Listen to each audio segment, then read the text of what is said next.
गुरुग्राम में जहां एक तरफ अपराधी बुलंद हौसलों के साथ एक के बाद एक वारदात को अंजाम दे रहे हैं, तो वहीं गुरुग्राम पुलिस भी अपराधियों पर शिकंजा कसने में कोई कोर कसर नहीं छोड़ रही है।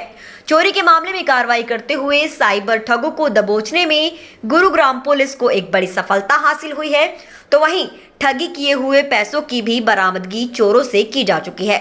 मामले में ज्यादा जानकारी देते हुए एसीपी प्रियांशु दीवान ने बताया कि 3 फरवरी को शिकायतकर्ता ने थाना साइबर क्राइम में शिकायत सौंपी थी कि व्हाट्सएप के जरिए स्टॉक मार्केट में इन्वेस्टमेंट करने के नाम पर उससे करीब 1 करोड़ 32 लाख रुपए की ठगी की गई है। शिकायतकर्ता के आधार पर क्राइम यूनिट ने धारा 420 व 120 बी के तहत मामला दर्ज किया व जांच शुरू की। जांच के दौरान पुलिस ने यस बैंक के 2 कर्मचारी सहित 7 आरोपियों को काबू करने में सफलता हासिल की। आरोपी की पहचान पिंकी, विकास प्रकाश, धर्मेंद्र, दीपक, सूरज व पूजा के रूप में हुई थी। एसीपी प्रियांशु दीवान ने बताया कि ठगों से लगभग 1 करोड़ 32 लाख की नकदी बरामद कर ली गई है। शिकायतकर्ता को ये राशि वापस लौटा दी गई है और कहीं ना कहीं ये सवाल भी खड़ा हो रहा है कि साइबर ठगों का नेक्सस बैंकों से भी चल रहा है। ये बात और भी साफ हो गई जब साइबर ठगी के मामले में विभिन्न बैंकों के 11 अधिकारी व कर्मचारी की गिरफ्तारी हुई और इस तरह के सवाल उठने शुरू हो गए कि बैंक के अधिकारी व कर्मचारी ही साइबर ठगों को बैंक के खाते उपलब्ध करवाते हैं और भोले भाले लोगों को चूना लगाने का काम किया जाता है।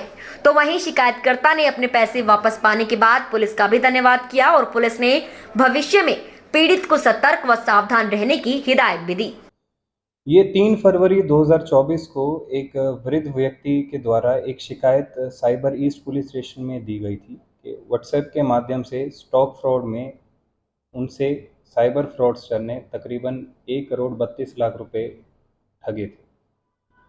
इसमें संबंधित धाराओं में मुकदमा दर्ज करके साइबर ईस्ट पुलिस स्टेशन ने एफआईआर दर्ज की, एफआईआर 35/2024, और इंस्पेक्टर एसएचओ सवित कुमार की मार्गदर्शन में एक टीम गठित की गई, जिसमें हेड कांस्टेबल संदीप ने अभी तक 2 यस बैंक कर्मचारी सहित तकरीबन 7 लोगों को गिरफ्तार किया और आगे जितने भी लेयर्स में खाते थे वो सारे के सारे हमने फ्रीज करके जो भी हमारे इसमें मुद्दई थे, जो हमारे विक्टिम थे, उनको 1 करोड़ 32 लाख रुपए वापस लौटाने में हम संभव हुए। और इसके लिए जो भी हमारे विक्टिम हैं उन्होंने साइबर ईस्ट पुलिस का काफ़ी धन्यवाद किया और अपना कृतज्ञता अर्पित किया। सर, किस तरह से प्रोसेस रहा ये इनको पकड़ना, क्योंकि बहुत मुश्किल होता है साइबर क्राइम से लेकर कोर्ट में उन तक पहुंचना। किस तरह से जागरूक थे वो, या क्या कंप्लेंट समय पर हुई थी? कहा जाता है कि अगर समय पे कंप्लेंट की जाए तो चांसेस ज़्यादा रहते हैं उनको बचाने के। देखिए, उन्होंने जिस दिन ये फ्रॉड हुआ तो उसी समय उन्होंने 1930 पे कॉल किया।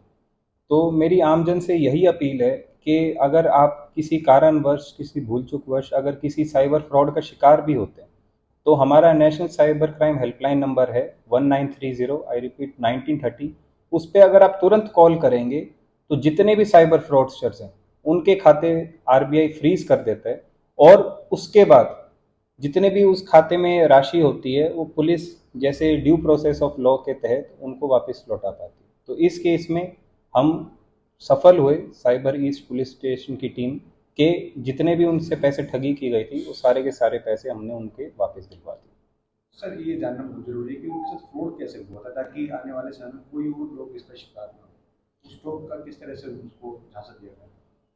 पिछले कुछ महीनों से ये स्टॉक फ्रॉड बहुत ज़्यादा चल रहा है। स्टॉक, या इसे हम इन्वेस्टमेंट फ्रॉड कहते हैं। इसमें तरह तरह के व्हाट्सएप ग्रुप पर इन्वेस्टमेंट के नाम पर लोगों से पैसे ऐंठते हैं साइबर फ्रॉडस्टर और उसको एक फेक ग्राफ में, एक नकली ग्राफ में उनको मुनाफा दिखा के और पैसे उनको इन्वेस्ट करने के लिए कहते हैं।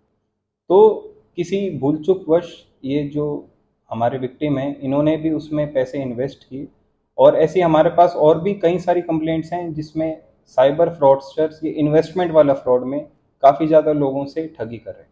तो मेरी आमजन से यही अपील है कि कोई भी आपके सोशल मीडिया प्लेटफॉर्म पर, चाहे वो फेसबुक हो, चाहे वो इंस्टाग्राम हो, चाहे व्हाट्सएप हो, उस पर इन्वेस्टमेंट के नाम पर कोई भी आप ग्रुप से ना जुड़ें और किसी भी के भी कहने पर कोई भी अगर आपको मनचाहा मुनाफा दे तो उसे तुरंत ब्लॉक करें और national cyber crime helpline number 1930 पर उसे रिपोर्ट करें।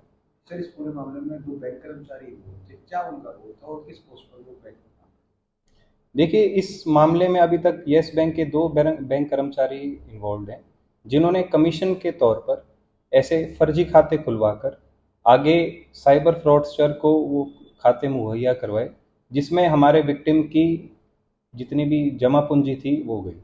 तो इसमें प्रॉपर साइबर इन्वेस्टिगेशन एवं टेक्निकल एनालिसिस के बाद हमने उन तक पहुँचे और उनको हमने हिरासत में लिया, और आगे इसमें जितने भी इन्वेस्टिगेशन के पहलू हैं वो अभी भी सक्रिय हैं, और उसमें हम इन्वेस्टिगेशन करके जल्दी इसको चालान कोर्ट में दें।